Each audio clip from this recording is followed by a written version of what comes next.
Hello guys, आप सभी का स्वागत है हमारे चैनल पे।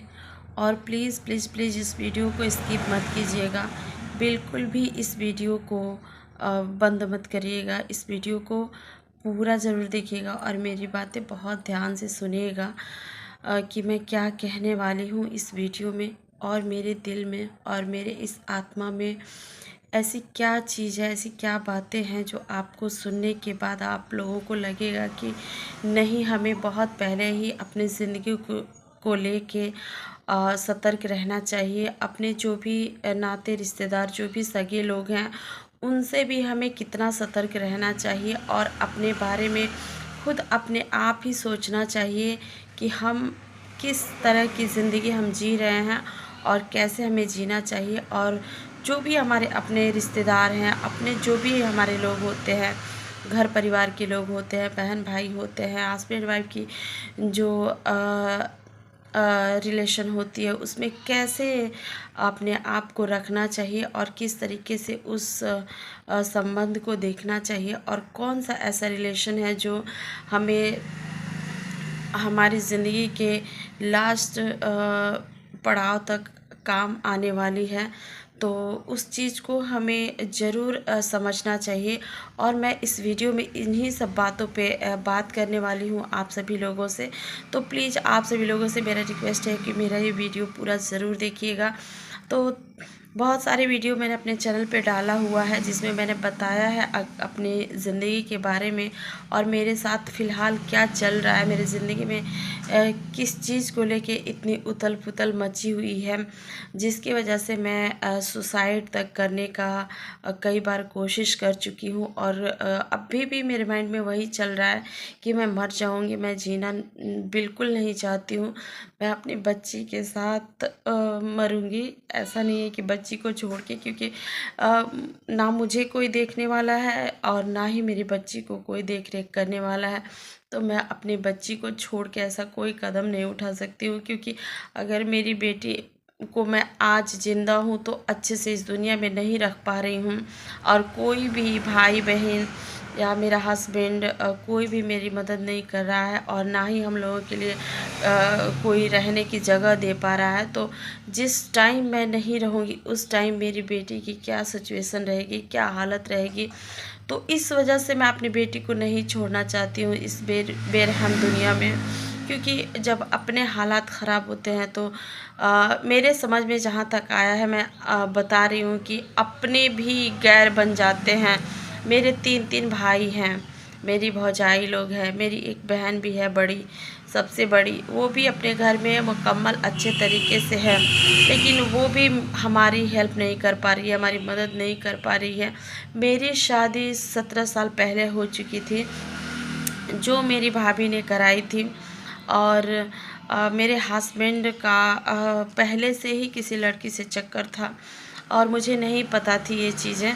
लेकिन शादी के बाद जिस टाइम मेरी शादी हुई उसी टाइम से मेरे ससुराल में मेरी सास, मेरे ससुर, उन लोगों को तो दहेज के लिए उनके मन में बहुत बेरुखी थी हमारे मायके वालों से, हमारे भाई भौजाई से, क्योंकि अम्मी अब्बू मेरी शादी नहीं किए हैं।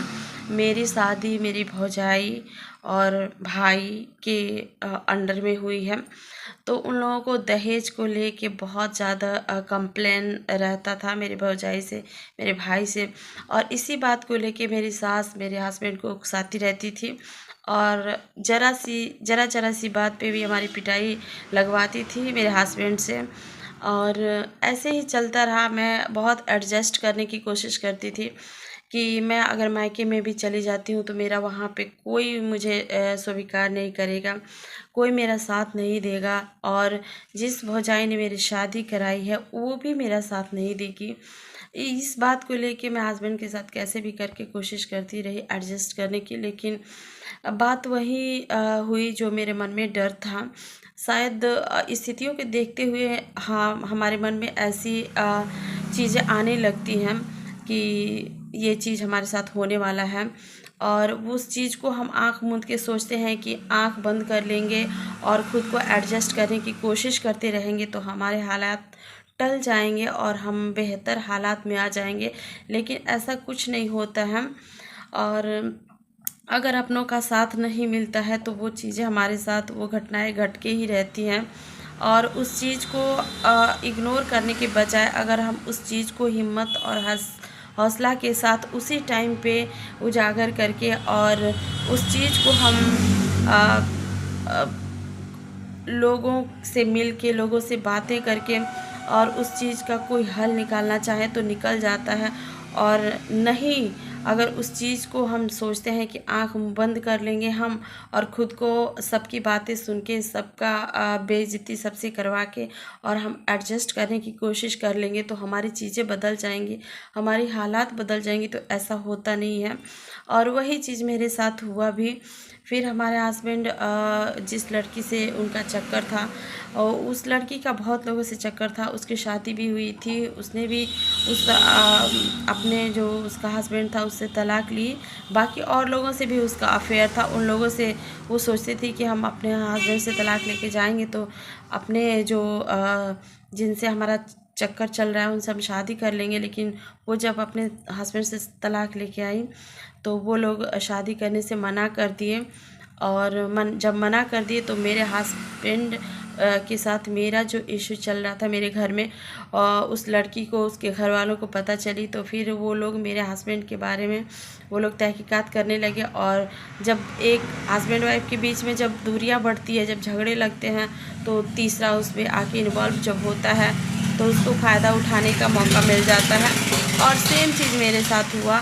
फिर उस लड़की, उस औरत के माँ बाप मिलके मेरे सास के साथ और मेरे हस्बैंड के साथ मिलके इन लोगों को पैसे वैसे दे के कैसे भी करके उस औरत से शादी करा दिए। और उसके बाद हमको हमारे हस्बैंड मायके भिजवा दिए।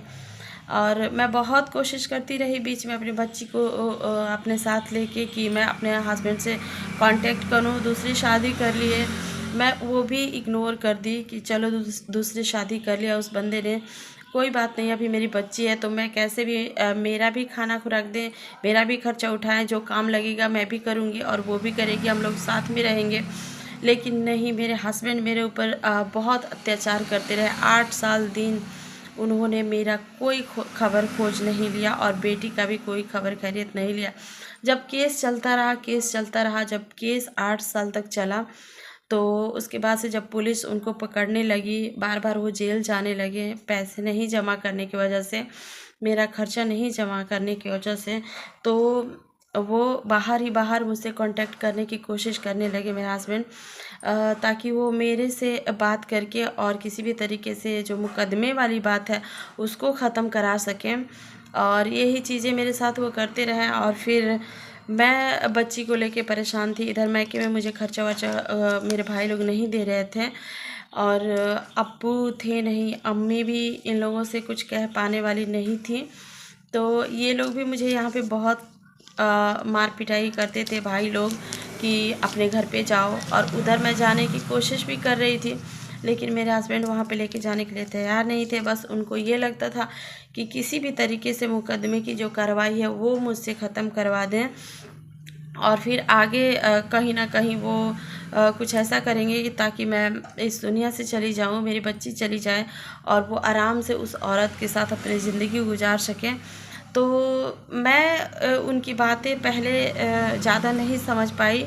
फिर मैं एक बार, मुझे वो बोले कि तुम आ सकती हो मेरे घर पे, तो मैं वो थोड़ा बोले और मैं ज़्यादा गई अपने ससुराल में कि यहाँ मायके में मुझे बहुत भाइयों से भी और भौजाइयों से भी बहुत चीज़ें झेलने को पड़ रही थी। बहुत यहाँ पे भी मुझे सताया जा रहा था।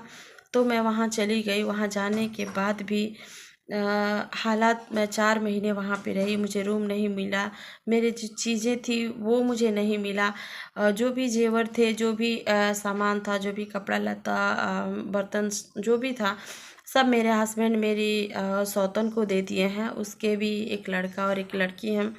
और हमारे हालात पे मेरे हस्बैंड ज़रा सा भी तवज्जो नहीं देते थे। हाँ, शारीरिक संबंध था उनका मेरे साथ, जैसे गैरों के साथ होता है वैसे ही। और मुझे कोई भी तकलीफ़ होती थी, मुझे कोई भी परेशानी होती थी, उनको उससे कोई लेना देना नहीं है और ना ही उस टाइम था। तो मैं उस घर में कैसे रहूं, क्या करूं?